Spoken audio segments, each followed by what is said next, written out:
Hello everyone, welcome back to a brand new tutorial on SOL'S RNG aura making, and today I'm making someone that a lot of you asked me to make, and that's a chromatic style visualizer. So like one that goes from black all the way to white. So here we have a model that contains what we need to make the visualizer. So we're going to have a sound object with these settings and an already pre-picked ID.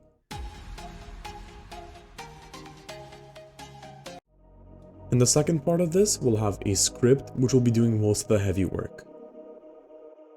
So I made this script in the way that any part or mesh part you insert inside the model will be modified to be a visualizer. So now I'll show how to set up a part.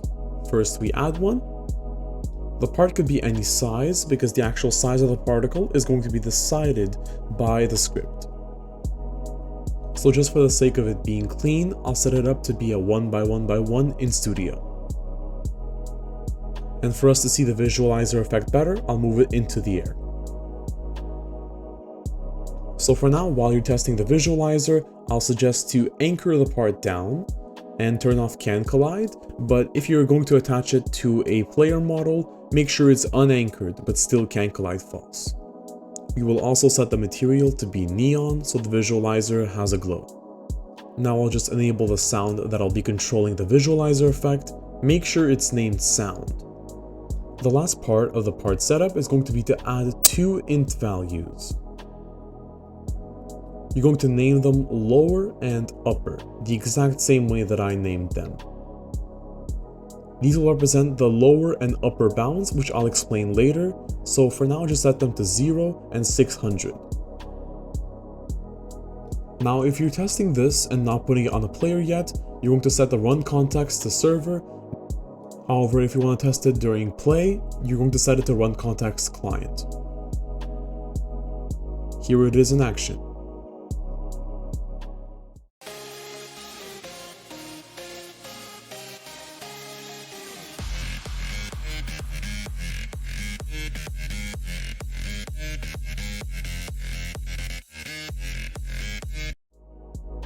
So you really want to make sure that the lower and upper values are there and are set correctly, because if they're not, or they're just not there, this is what will happen, nothing. If you go into output right here, you'll see the script runs an error.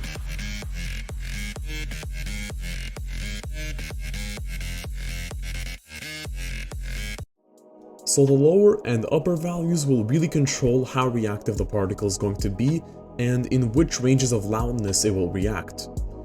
So here we're going to set up a few other parts that have slightly different values for the lower and upper, and you'll see the difference. Me personally, I really like to set the values off by 100 because it allows for the reactivity to be clearly distinguishable.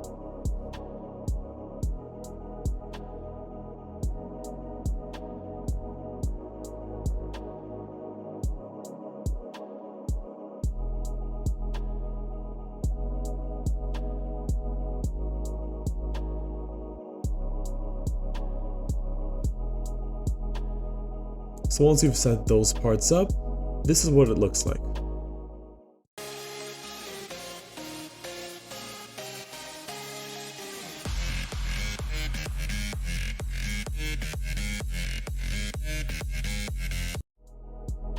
Also, one thing to point out is that the parts scale up and down. So later, when I show you guys the scale range, that'll be double of what is going to scale in one direction.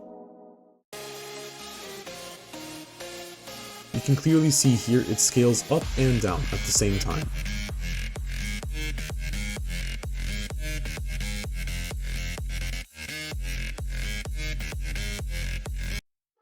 Now it's time for the main part of this, and that's to actually explain what the script is.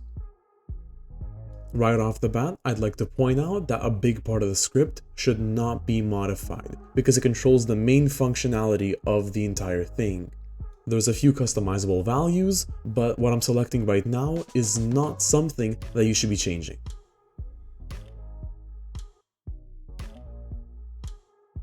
So to start off, the script starts off with two basic things, and that's just finding the song, which is the script.parent.sound, and the model, which is script.parent.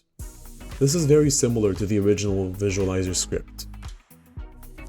Now the scalar variable is actually not used for anything, and I realized that while recording, so right here I'll just be deleting it.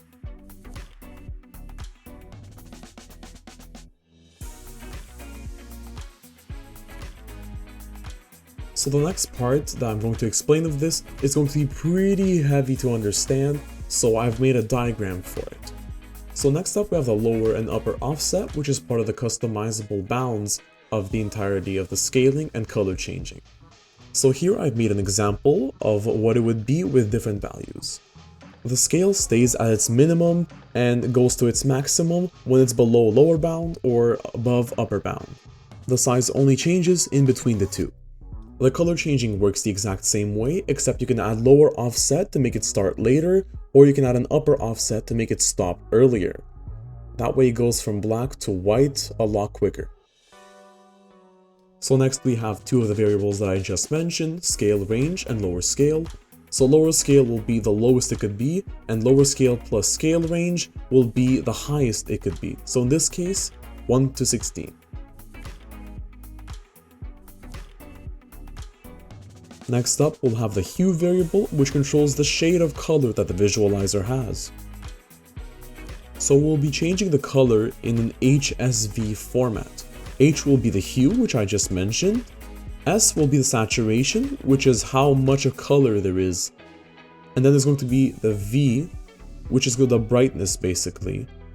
And that's going to decide how dark the color is.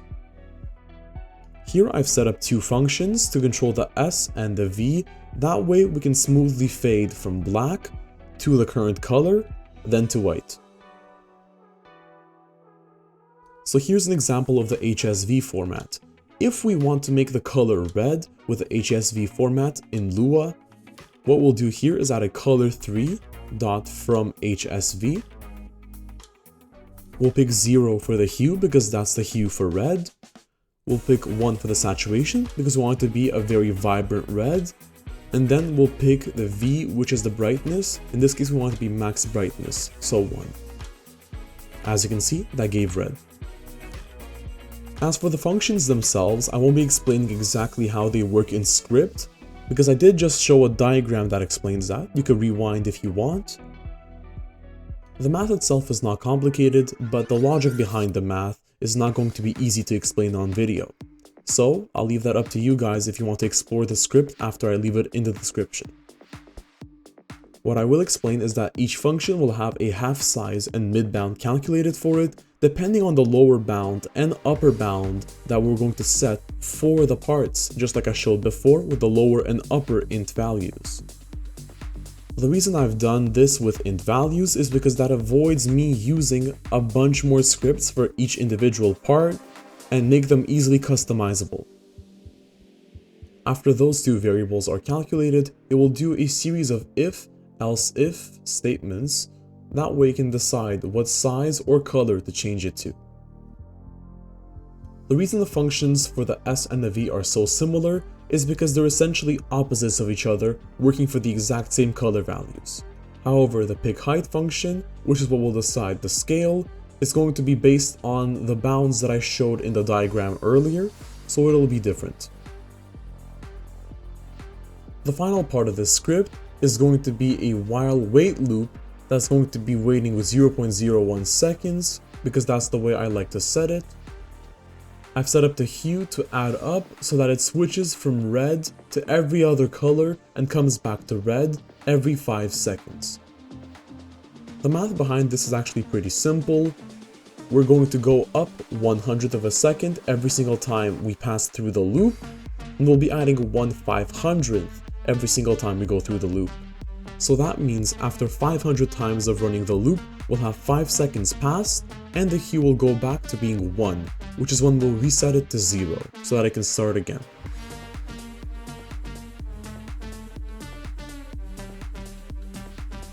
The rest of the loop will just loop through every single part under the model, and then decide their new size and new color depending on the loudness of the song. After that, we will simply just set the part size and color to be the new size and new color that we found. To do this, I'm calling the functions that I just showed you guys earlier, and I'm using the lower and upper values as variables that I'm adding into the functions so that I can actually do the proper math and proper calculations for it to come out to the correct color and size. Now we are done with the hard part of the video, and I'll be showing you guys the Chromatic Visualizer that I've made using this script. So here I've set up two different songs. So first I'll disable the old song in the other visualizer, and I'll enable the one that I've labeled as sound. As I mentioned before, make sure it's named sound, else it won't be the sound that the script follows.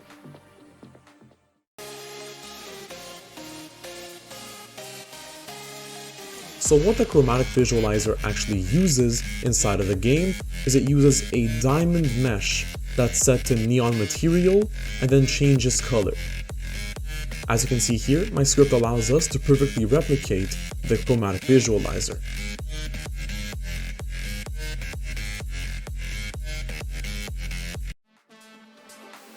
So the way I've done this gradual effect is I've simply just set different upper and lower values for each part here.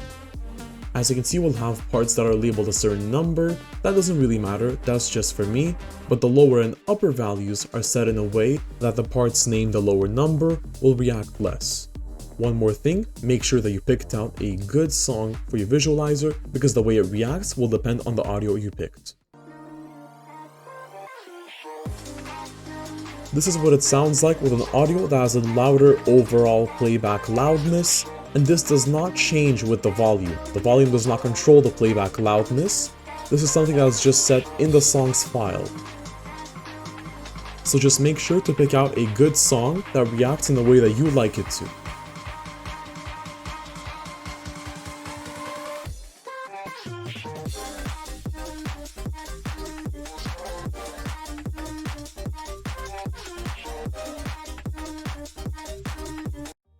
I think this is pretty much it for this video. I'd like to thank you all for the support I've been getting so far. I have reached 150,000 views in the last 25 days of making videos, and I find that pretty insane to think that I started from almost nothing. And this is all thanks to the support that you have given me. So, I'm glad to be giving you guys these tutorials so you can learn and continue making your creations. Thank you so much for watching, and well, I'll see you in the next episode. Don't forget to like and sub.